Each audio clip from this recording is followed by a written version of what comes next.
Well, we're back again, March 27th, Friday, in the COVID pandemic. So I'm really happy to have my cute husband back with us today. We're going to run through kind of our traditional approach and then take questions. And I have a bunch of questions from people that came in yesterday. So this pandemic is far from over. We're up to 580,000 cases worldwide, which is up 70,000 in the last 24 hours. If you remember the day prior when I did this on Thursday, yesterday, we were up 44,000 in one day. And largely that's because the increase in the United States is rapidly escalating. So US now, as of last night, has taken over as the #1 country with the most cases.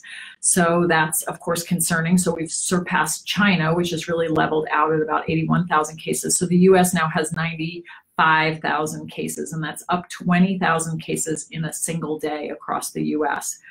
Italy's growth continues to go up. They're at 86,000. So again, we're at 94,000.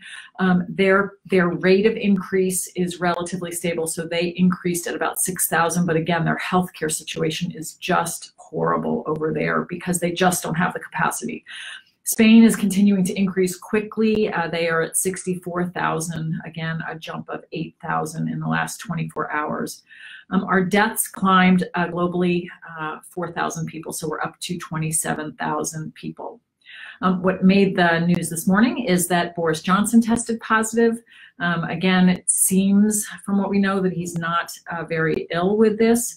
But again, it goes back to just a few weeks ago, he was out there talking about the fact that this wasn't going to be such a big deal. So again, it's out there and it's spreading in the United States. So 95,000 total cases.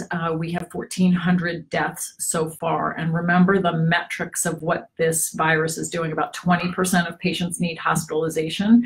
About 9 to 11% of patients need ICU ventilators, ICU care, and the mortality is looking at about 1.4%, 1.5% pretty consistently. And so really, the math of all of that, depending on our rate of growth, is really still terrifying. New York State, so they're continuing to increase. It's now the epicenter in the United States, so 37,000 cases. They're really estimating that their peak is still 2 weeks away, so sometime in mid-April. And Governor Cuomo extended the school closures in the state of New York for another couple weeks. New York City is in crisis. Again, as it's been there, way more than half of the cases across New York State, 25,000 out of the 37,000 in New York City alone. They have 1,000 plus patients in the ICU. They've had 380 deaths out of our 1,400 deaths in New York alone. Ohio. Terrible numbers from the United States and across the globe. Let's think about what that means for us in Ohio. And let me give you one more example that Lisa was talking about the US data. 22 days ago, in the United States total, there were 164 known positive cases. 3 weeks ago. Now we're at 95,000. So less than 200 to 95,000 US-wide in 3 weeks. Very aggressive, and we are not to the peak. Dr. Amy Acton, working with the state of Ohio today, projected out the potential peak in Ohio, which is a leveled off peak thanks to the good work people are doing, but still a large peak. We could see at apex 8,000 new cases a day in Ohio, keeping in mind that US-wide we had a 20,000 increase yesterday. 8,000 a day in the state of Ohio at our apex would mean something on the order of 1,600 hospitalizations, new hospitalizations a day, and about 118 deaths a day in this state alone. So this really gives credence to flattening the curve. And keep in mind, if we flatten it, it is not only lower at its apex, the true number will be lower. It is really heartening to drive toward the hospital and see the commute's easy. There's not a lot of people out. People are listening. That is going to save lives. And while we are going up fairly quickly in the state of Ohio, and our peak is still weeks away, we can truly affect it. So let's keep working at that. So in Ohio, then the numbers are today, 1150, about 20% require hospitalization, and that's exactly where we are at 276 individuals. About 11% of those patients are in the ICU, and that's consistent with what we're seeing across the US. The ICU patients, the age and range is 23 to 92. There now have been 19 deaths. The deaths have all been in people between the ages of 58 and 93 in Ohio, which again gives this mortality rate of about 1.4 to 1.6%. So again, is really significant data. 20% hospitalization, roughly 10 need ICUs, and mortality of 1.4 to 1.6.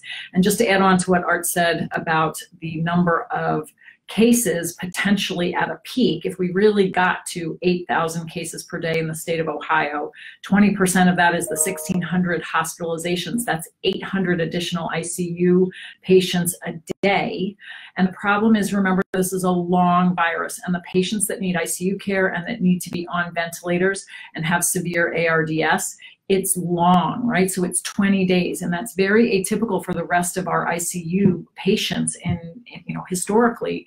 And so we're not going to have rapid turnover. And so the problem is there's absolutely no way that we can handle 800 ICU patients a day over several days in the state of Ohio. And we don't have enough ICU beds. Hence the reason that this stay at home and social distancing continues to be so important. Testing has increased. We're now up over 20,000 cases in Ohio, but I've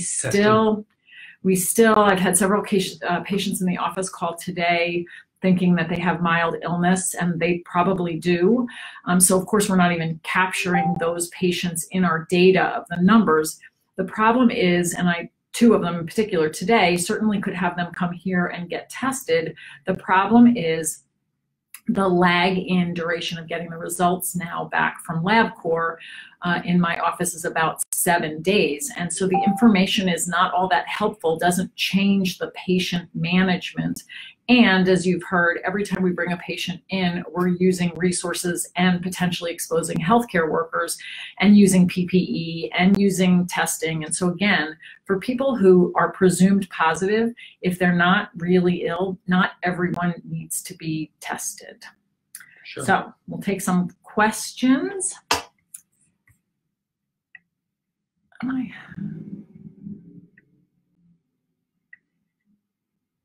Can you talk about how a nasopharynx swab for coronavirus is not the same as the comparative walk in the park that is a flu test? People may not be so excited to get tested unnecessarily if they understood the testing, the tear-inducing testing. Boy, so go online, look up nasopharyngeal swab. There's a lovely 41-second video created by the New England Journal of Medicine. And you get a sense of looking at someone's head sideways and seeing how far back that thing's going. You have to take this tiny little swab, put it in one of your nares. You go, if you're doing the testing, you go all the way back until you hit the back wall, right? Things are not meant to go there. And then you swirl it for about 10 to 15 seconds. And I guarantee you, you're crying, you're gagging, you're choking. It's terrible. And that's the right way to get a good sample, because you don't want to do a test halfway because you don't know if it's positive or negative because you did or didn't get a good sample, especially a false negative because you did it quick and slick, right? This test is uncomfortable. So I have a question here about testing that I do want to bring up because, as many of you have heard, because I've been pretty outspoken recently about kind of fear and kind of what's happening with what I would consider inappropriate prescribing of medications to healthy people to kind of stockpile them. This is also going on in the testing arena right now as well. So again, testing across the US is limited. Still, we don't have the capacity we completely need, although it's getting better. And you may have heard that a bunch of startup companies have gotten into the at-home testing kit tests. And so they were launched, 3 of the startups, for a couple days until the FDA really clawed it back and said, you know, these aren't FDA approved tests, that were not ready for prime time. But these were companies that were charging $150 to have a test kit sent to your house so that you could do your own self swab. Well, what this question comes up is, this is from an individual who has a friend in New York City, and obviously New York City is in crisis mode right now. And this individual has been told that she can come get a test for $750. So I can tell you that that's price gouging of a patient and is absolutely horrible. I don't know who or how that $750 comes up. I mean, I will tell you, I have swabs in my office. I can do the swab. I can send it to LabCorp. There is a little bit of expense in my office because of PPE, you know, but not more than we do for other things. $750 is someone who is price gouging patients, and I find that really disturbing and really unethical. Now, again, what I would still continue to say is, if this individual in New York City has a fever and is infected, you presume that this person is infected, no question. Having a positive test doesn't change in any way what the recommendations would be. So at this point, the recommendations would be stay home, self-quarantine, use Tylenol, not Advil, because there continues to be more data percolating, although it's not really strong, about Advil potentially interacting and making the viral infection worse. But again, for that individual patient, confirming with a positive test doesn't really change anything. And so again, I find it really concerning that someone is actually charging $750 in their office for a patient to get a test. And I also, again, don't think that that patient probably needs to be tested. Right, unless you're going to be admitted to the hospital. The test doesn't do anything but change your worry. And if it changes, if you have it, it makes you more worried, well, you're not sicker. And if you don't have it, are you going to do behavior that's going to allow you to go out and get it? I don't see the point. There is a therapy for people who charge $750 for tests like that, but it involves sticks and things like that. So I read something about repurposing CPAP devices for ventilators. Please elaborate. Yeah, it's interesting. There's a lot of commentary going on. So any total face occlusive mask, like an anesthesia mask that we use when we're bagging you or when you're actually receiving inhaled anesthetic gases for surgery, any totally occlusive mask could be turned into the equivalent of an N95. It requires a small filter. It's got a circular connector that connects right into the end of an anesthesia mask or a very equivalent CPAP mask. Now, if you just have the little nasal piece to CPAP, you're going nowhere. It has to truly occlude your whole face, nose, and mouth. I'm not sure where or how you'd get one of these filters, although some of them are washable and reusable, because they're just an inline plastic filter. It's basically a tube with a filtered paper in it. They're fairly durable, and it could be used. I'm not sure what you'd use it for, because again, unless you're a healthcare provider doing an aerosolizing procedure, you don't need it. So I think that she's not talking about converting it to an N95 mask. It's using CPAP or BiPAP as a ventilator for positive pressure. And we do that anyway. When you're using something like that inline, we are putting inline filters for that purpose. So I would just simply say we should have enough ventilators. CPAP devices are not designed to be ventilators, and these are very sick patients with ARDS. So that would be a far inferior option for trying to figure out how to repurpose that to provide airway support. It can be used, though, when you are trying to bridge and avoid intubation like a ventilator. A CPAP process could be used, and they are an aerosolizing procedure. So we do desire to have a filter like that in line for the protection of anyone around that patient. So I think this is a good question. Do we need to worry about the droplets on our clothing? We can wash our hands throughout the day, but not our clothing. So, I mean, you can see I've been in the office all day today seeing patients. I am in very washable clothes. I frankly look ridiculous. But it is specifically because I am being exposed in the office to various people. So I'm not really practicing very great social distancing right now, right? Because my contact is large. And so for me, I think it is really important. And for Art, when he comes home from the emergency room, to strip, wash clothes, take a shower, really kind of do everything we can with soap and water to get rid of the virus.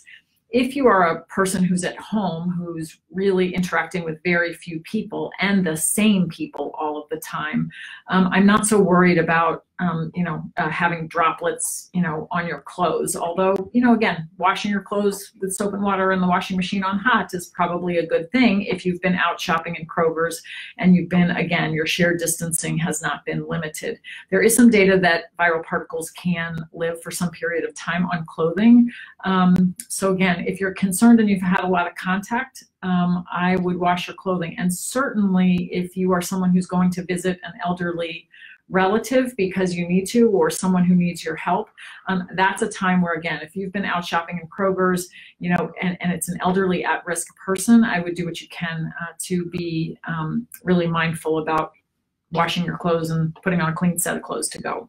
Yeah, normally when I would go to the hospital, I'd wear one of my fabulous suits that my wife has bought for me and dressed me in. Now I've been wearing in jeans and a t-shirt and immediately changing into scrubs, wearing those scrubs every minute that I'm at the facility. At the last minute, changing back into my jeans and t-shirt, coming home, and they go into the wash. Today, I came just for this interview over to Lisa's office. I put on my Mr. Rogers type sweater, and I figured a Mr. Rogers type sweater is sort of like Superman cape stuff, and you can't get sick of that. Along the same lines of the droplets on clothing, I got a question through Facebook yesterday with a video to watch about a physician in Grand Rapids, Michigan, kind of showing people how to be careful with grocery shopping and particles. And I actually thought his analogy of thinking about you have glitter all over your food and you want to get the glitter off your food safely and not have it on your hands and not have it on your counter and not have it on your food is a good analogy. But I want to make a couple comments, which is part of the infectivity of COVID also is the magnitude of viral particles that you're exposed to, right? So what we don't know is, again, we know that people shed virus for a long period of time, but we're detecting viral particles. We haven't really confirmed that those particles are actually infectious and at what stage they start becoming not infectious. When you have particles on a cardboard box or a grocery bag that you bring in, I do believe that you need to take your food out and you should wash your hands and throw the bag, throw the bag away and wash your hands. In my opinion, because there's no CDC guidance on this, I think it's probably overkill to do the extreme washing and decontamination process that he's doing. Again, if you're a very high risk person, so if you are at home and you're a recent transplant recipient and you're on big doses of immunosuppressive agents, in your situation, I probably would say that all of that makes sense. If you are a regular average person, again, the magnitude of viral particles you're probably going to get exposed to is really small, and I think it's probably overkill. But again, I don't fault anyone for doing it. If you want to take the time to do that, that actually seems very overwhelming for me. Are there things people can do to boost their immune system to hopefully avoid contracting the virus? So I've talked about this before. Everyone that knows me or is a patient in my practice or knows how I practice knows that I'm what I believe is really trying to practice data-driven, evidence-based medicine. I'm not a huge, I'm not really experienced and knowledgeable, and have concerns about supplements because largely of limited data and lack of regulation of supplements. So although there have been some reports of supplements really kind of helping, I go back to the basics, always go back to the basics. And I will tell you that I would listen to what I say, not what I do, because I will tell you I've been struggling during this pandemic to actually keep back to the basics, right? So what are the basics? It is really largely a plant-based diet. It is really a Mediterranean type diet. It is healthy, nutritious eating, and being very mindful of that. It is absolutely getting exercise and absolutely getting enough sleep.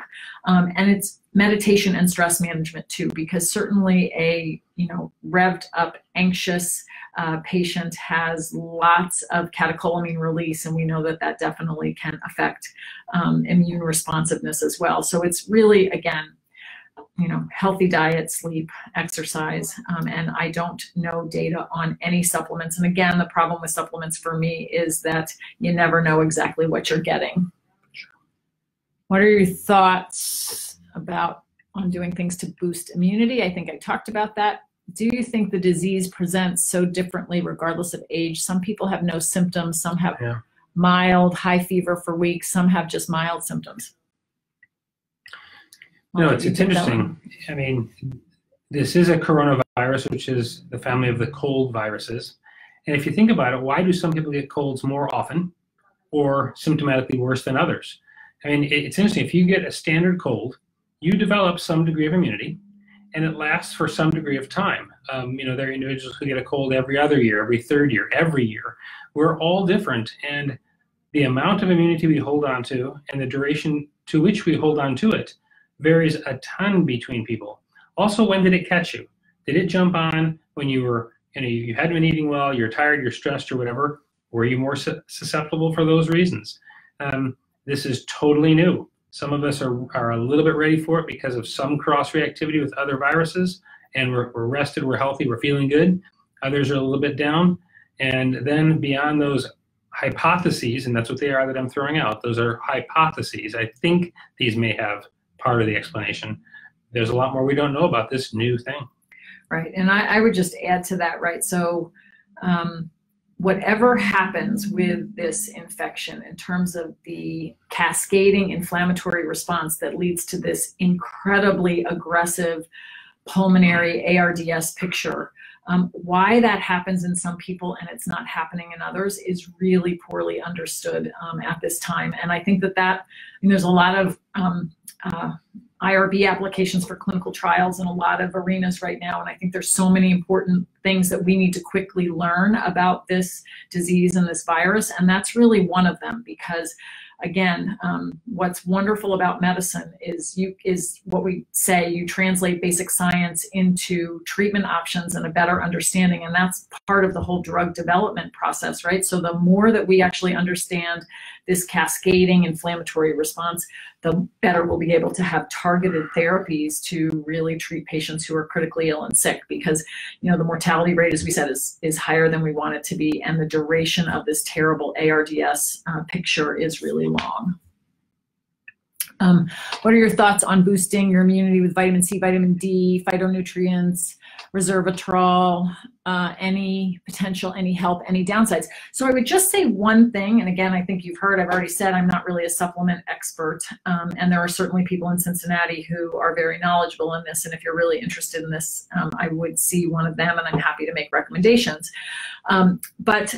Here's the story. What we have learned across the board time and time again in science is that supplements do not equate to good nutrition, and one does not treat the other, right? So vitamin C in a pill form is not the same as getting vitamin C in your diet.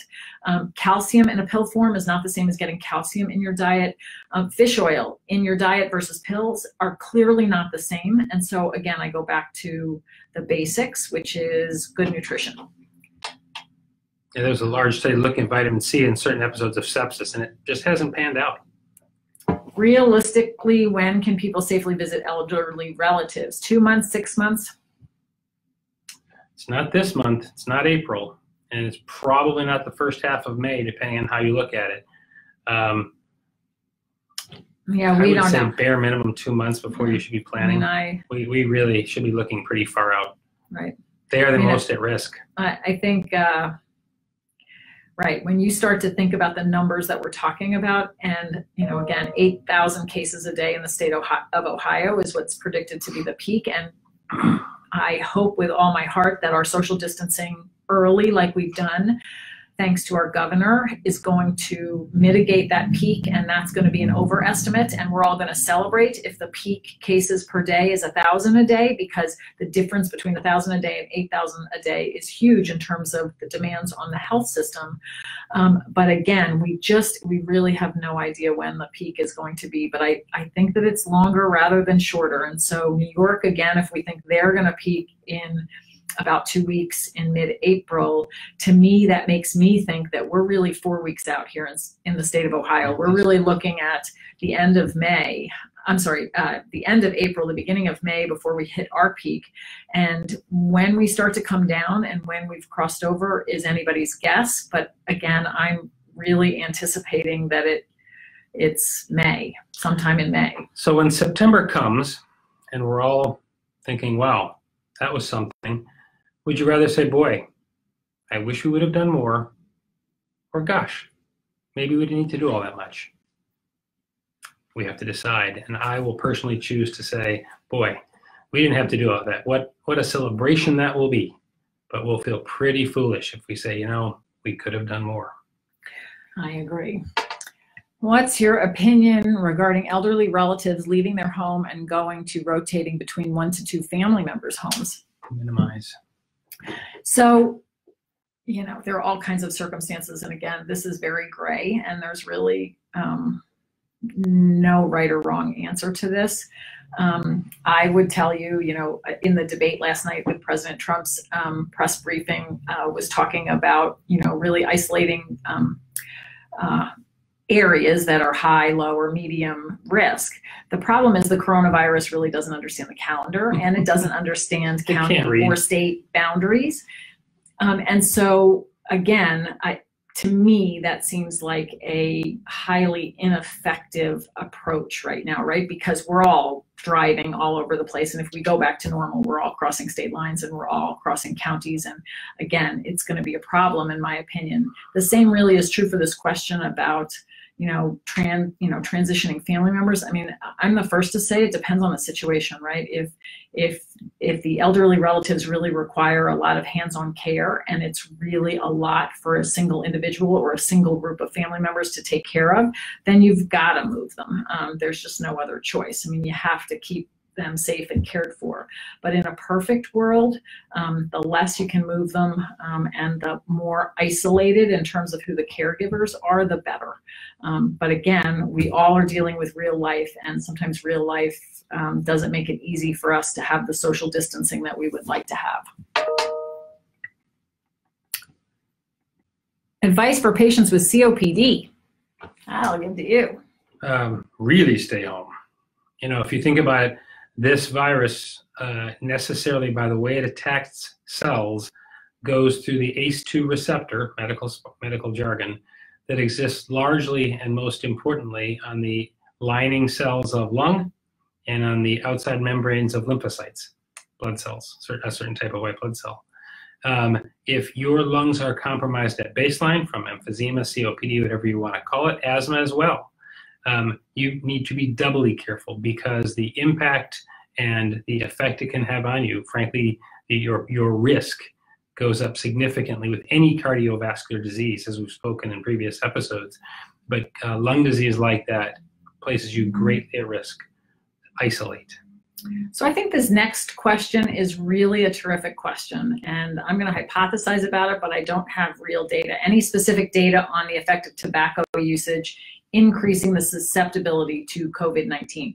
So in the times now where it's not always smoking cigarettes, but it's vaping in younger individuals, I have not seen any data yet about smokers or people that have been vaping being more susceptible.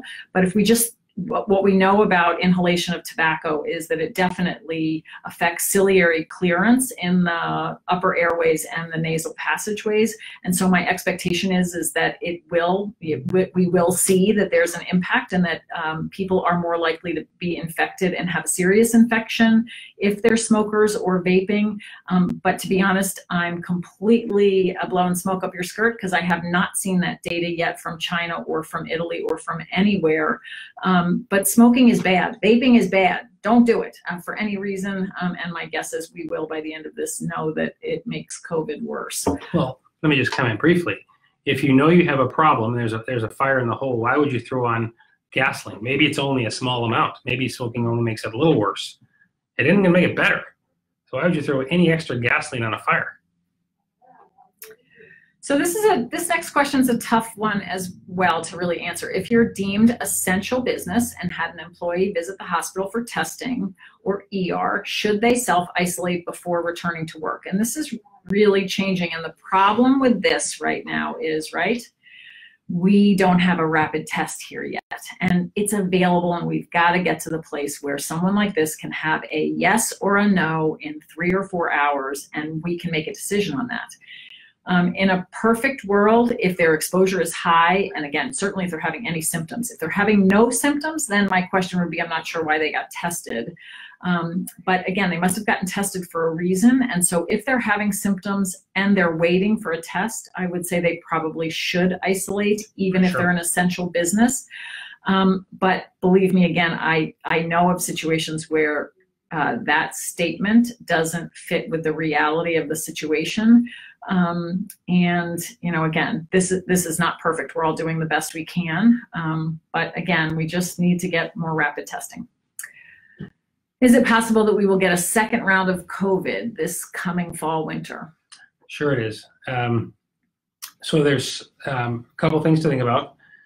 We have some very incomplete science to say that there may be diminution of this disease like other cold viruses in the hotter temperatures. Don't know for sure. Laboratory data would lead us to think that. That would be great. Could we see a second ascending and then descending episode of it? We could. Part of that will depend on what we talked about, I think it was yesterday or the day before, which is what we call herd immunity.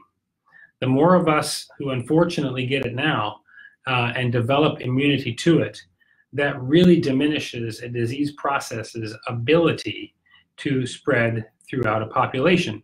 Because if I've had it, it can't jump through me to get to somebody else.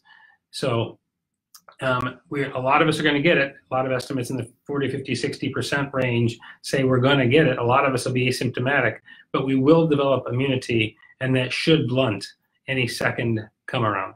Right. So because this is, people have asked, this is a novel virus, so very different than influenza, where again, over the years, we all have been exposed to one strain of influenza. We have some protective immunity. This is a brand new virus to us, which is why it's growing at the rate that it is. And again, once we have a big chunk of the population that's really been infected and has antibodies, that again is going to make any subsequent, time where we have this much less of an issue, and we're not going to have to shut the country down like we've done. This is a really very special, specific time. And again, I don't think this is going to happen again. Well, who knows? But at least for this virus, things will be better the next wave that we get this. Thoughts on moving kids out of their college dorm. University is asking to have their students moved out shortly. We'd be traveling from Cincinnati to South Carolina and staying overnight in a hotel in order to do this. It's imperfect. I don't know what. Yeah. The worst part would be when there's 37 people trying to get on the elevator, right? You've all seen dorm move-ins and move-outs. They're ridiculous. The hotel itself, again, wiping down surfaces, staying apart from one another as much as possible, imperfect, understandable. But it really is going to be the massive humanity that's going to be going in and out of that elevator, on that dorm, going up and down the stair rails, things like that. Lots of hand washing, as much personal separation as possible. And if you don't care about some of the stuff right this minute or don't need it immediately, So I would even say, I just want you to think about this. So New York is the epicenter now. We certainly know that there's lots of people in New York who are infected, who don't know they're infected yet. And we also know that viral shedding happens before someone even gets symptoms. So we have people who never have symptoms, and then people who are shedding virus, before they get symptoms. Think about parents coming from New York to pick up their kid in that same dorm where I assume your child is, right? They may be shedding virus. And again, you're now in really close contact. In my opinion, in a perfect world, you would put all the stuff in the dorm in a storage unit. You wouldn't go down there as parents at all, and you would have your child come home directly to, again, minimize the risk. But again, reality doesn't always match with what we think we should do. So again, if you need to go down and there's not another way to do it, try as hard as you can to practice social distancing and frequent hand washing. I wanted something to approach patients to encourage them to leave the tobacco behind. Smoking is a complete non sequitur for me, and I discourage my patients from all tobacco use. Well, that's great, and maybe telling them that the coronavirus is worse if they are smoking is a good that's a great time to quit. That's a great time to quit. Lots of reason to quit. All right. Well, I don't see any more questions. Thank you all for joining us today, and thank you to my husband for joining us again today. And we will be back on Monday with Facebook Live at 3 o'clock. Thank you.